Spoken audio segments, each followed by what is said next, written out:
Le saviez-vous, Arsène Lupin, le héros imaginé par Maurice Leblanc, apparaît dans le roman qui a servi de base à la série L'île aux 30 cercueils diffusée sur France 2.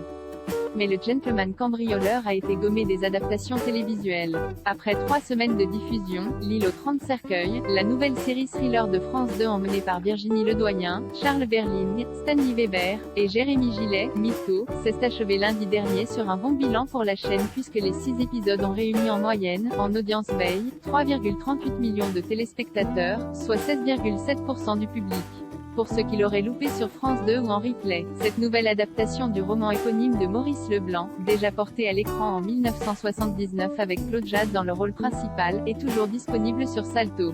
Une bonne occasion de la rattraper et de revenir sur une différence notable entre la série et le roman qui lui sert d'inspiration, car si l'intrigue est relativement fidèle à celle du livre paru en 1919, la série réalisée par Frédéric Mermoux prend évidemment quelques libertés avec le matériau d'origine, comme le confiait le producteur Stéphane Moati lors d'une conférence de presse organisée par France 2. La série de 1979 a marqué toute une génération. Un gros travail des adaptations a été fait par Elsa Marpeau et Florent Meyer, les scénaristes, pour conserver une partie des motifs de Maurice Leblanc tout en proposant leur version qui s'inscrit, pour nous, dans ce qu'on appelle le genre de l'inquiétante étrangeté.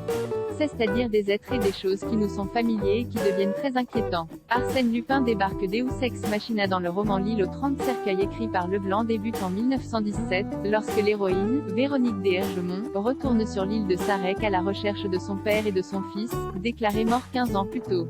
Et, contre toute attente, Arsène Lupin, le gentleman cambrioleur imaginé par Maurice Leblanc, débarque dans la seconde moitié du récit pour aider Véronique à résoudre l'enquête. Déjà apparu à ce moment-là dans plusieurs livres de l'auteur, tels que L'Aiguille creusée 813, Arsène Lupin, expert en déguisement qui n'hésite pas à endosser de multiples identités pour commettre des délits et résoudre des énigmes criminelles, connaît ainsi une unique escapade littéraire en Bretagne sous le pseudonyme de Louis Perena, un druide qui va mettre hors d'état de Nurborski, et dont le nom n'est autre qu'un anagramme d'Arsène Lupin.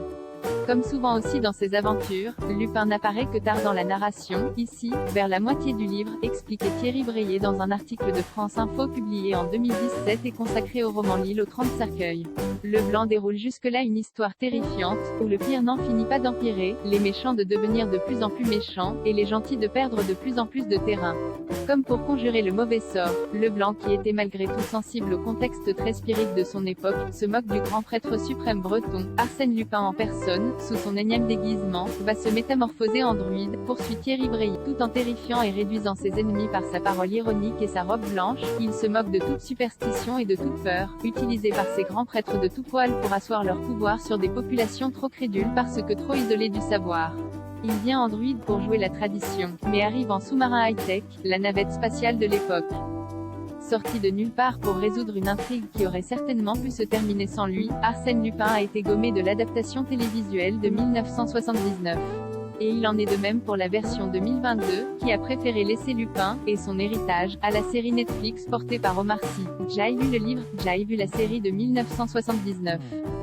Et dès le départ j'ai dit à Elsa et Florent lisez le roman, mais faites ce que vous voulez pour la série, nous expliquait le producteur de la série de France 2 au sujet des choix des adaptations faits par les scénaristes. C'est une adaptation relativement fidèle, mais il y a des différences. Dans le roman, Arsène Lupin arrive Deus Ex Machina, à un moment donné, ça n'a pas été repris dans la série de 1979, et on ne l'a pas repris non plus. Ce qui nous intéressait c'était le parallèle entre la tradition du feuilleton en France et l'âge d'or des séries qu'on vit aujourd'hui. On est parti de Maurice Leblanc, d'un huis clos, d'une île mystérieuse.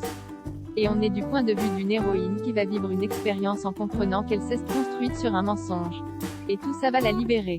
Avec Elsa, on s'est interdit de regarder la série de 1979, pour ne pas être trop inspiré ou percuté par ces images, confiait pour sa part Florent Meyer, qui a notamment travaillé sur la série d'Art Amour Fou.